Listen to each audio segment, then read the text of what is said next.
Hello everybody, welcome back.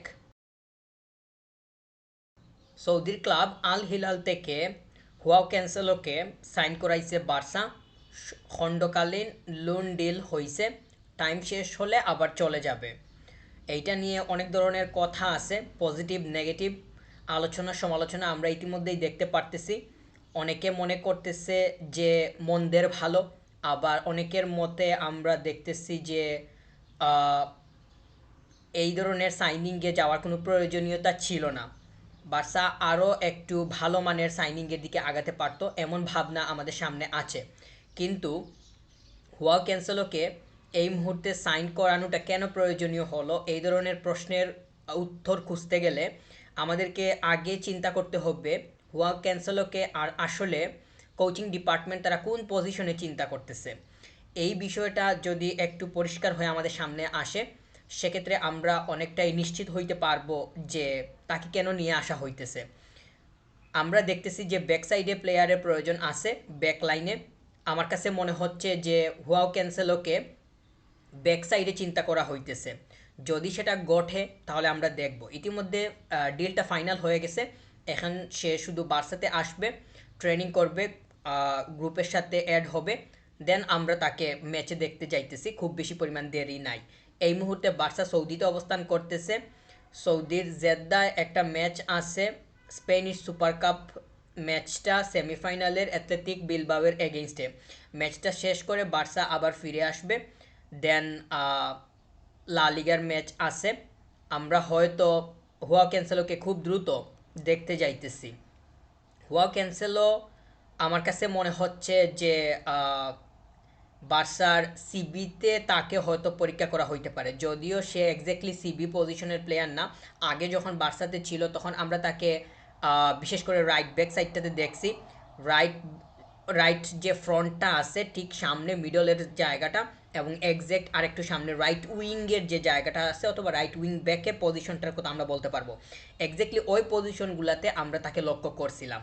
তো এখন তাকে আবার নিয়ে আসা হইতেছে। এই জায়গাতে আমরা হ্যান্সি ফ্লিকের পজিটিভিটি লক্ষ্য করতেছি। তার যে মানে সে যে একটা সায় দেওয়ার যে একটা মনোভাব, সেটা আমরা ইতিমধ্যেই সেটা সম্পর্কে অবগত হইছি। ফ্লিক যেহেতু এই জায়গাতে ইনভলভ, কিংবা সে একটু পজিটিভলি ভাবতেছে, সেক্ষেত্রে আমার কাছে মনে হয় যে ক্যান্সেলোকে কীভাবে লজিক্যালি ব্যবহার করা যায় এই দিকে চিন্তাভাবনা সাজাবে কোচিং ডিপার্টমেন্ট।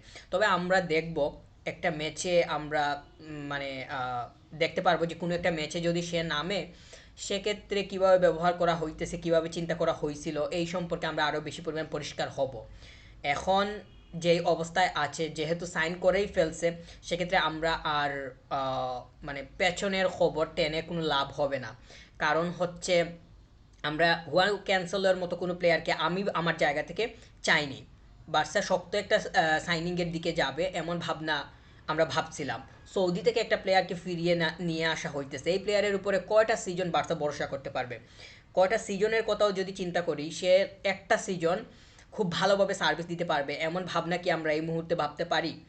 আমি জানি না স্কাউটিং যারা করছে এই মুহূর্তে মানে হুয়া ক্যান্সেলোকে কি কি বিষয় দেখে তারা খুবই শক্তভাবে সিদ্ধান্ত নিছে, কিংবা এক্স্যাক্টলি কোন কোন মানে সাইডকে তারা খুব বেশি পরিমাণ প্রায়োরিটি দিছে। তো নিশ্চয়ই তারা কোনো এমন কিছু পাইছে যার কারণে তাকে নিয়ে আসতেছে। আবার আমরা এই বিষয়টাও ভুলে গেলে চলবে না, সব দিকে ফ্যান্সরা অনেক বেশি পরিমাণ মানে প্লেয়ার সাইনিংয়ের দিকে প্রেশারাইজ করতেছে ক্লাবকে। বিশেষ করে আমরা যদি বার্সার কথাই বলি, মানে বার্সেলোনাতে যারা অবস্থান করতেছে তাদের অবস্থান যদি বলি, তারা সব থেকে বেশি পরিমাণ মানে শক্ত ভূমিকা পালন করবে, এটা খুবই স্বাভাবিক বিষয়। তো তাদেরকে এক প্রকার চুপ করার স্বার্থে এমন সাইনিং কিনা সেটাও একটা বিষয়। কারণ মানে চিন্তাভাবনা ক্লাবের অনেক বড় পর্যায়ের, কিন্তু ক্লাব এমন প্লেয়ারকে চুজ করে যাকে দিয়ে কোনোভাবে লম্বা সময় পাড়ি দেওয়া সম্ভব না। তাকে নিয়ে চিন্তা করতে হবে অল্প সময়ে। হুয়াও ক্যান্সেলোকে এখন সাইন করানো হইতেছে, তাকে নিয়ে কি অনেক লম্বা সময়ের কোনো চিন্তা করা যাবে?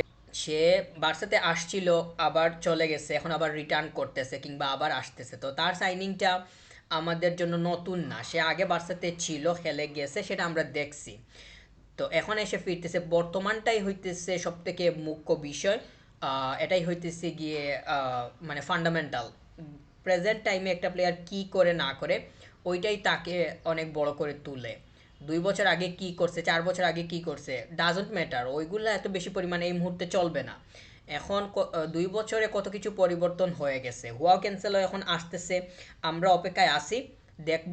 মানে এখানে যেহেতু কোচিং প্যানেল থেকে শুরু করে ম্যানেজারিয়াল বোর্ড তারা সবাই ইনভলভ, বা এই জায়গাতে তাদের মত আছে, মনোভাবটা খুবই ভালো হুয়াও ক্যান্সেলোকে নিয়ে। তাহলে আমরা দেখব যে সে আসলে কি করে, তাকে কোন উদ্দেশ্যে নিয়ে আসা হয়েছে। অবশ্য উদ্দেশ্য আমাদের কাছে কিছুটা মানে কিছুটা হলেও পরিষ্কার, যে ব্যাকসাইডে প্লেয়ারের প্রয়োজন আছে, ওই জায়গাতে একটু হলেও যাতে মানে ভরসা মানে একটু যোগান দেয়া যায় সেটাকে বিবেচনা করে নিয়ে আসা হয়েছে। ডিমান্ডটা ব্যাকলাইনে আমরা লক্ষ্য করতেছি, সেইটাকে মানে বিবেচনায় রেখেই সাপ্লাইটা বাড়ানো হয়েছে। তবে যথেষ্ট পরিমাণ যে মানে রেশনাল কোনো প্লেয়ারের দিকে আগাইছে সেটা আমরা বলতে পারি না। এখন ওয়াও ক্যান্সেলোকে নিয়ে আসতেছে, এটা ফ্লপ যাবে না এমনটাও তো আমরা ধরতে পারি না। ফ্লপ যাওয়ার তো সম্ভাবনা আছে, নিশ্চয়ই আছে, কারণ হুয়াও ক্যান্সেলো এমন কোনো প্লেয়ার না যার উপরে একদম মানে চোখ বন্ধ করে ভরসা রাখা যাবে, সেটা আমি কোনোভাবেই মনে করতেছি না। হুয়াও ক্যান্সেলো খুবই অ্যাভারেজ প্লেয়ার আমি মনে করি। সে এমন কোনো প্লেয়ার না যে অ্যাভারেজের উপরে তাকে জায়গা দিতে হবে। এমন কোনো সাইনিংয়ের দিকে যাক বার্সা, সেটা আমি চাইছিলাম, যে যার উপরে কম মিনিমাম 3 সিজন ভরসা করা যাবে। Let's see.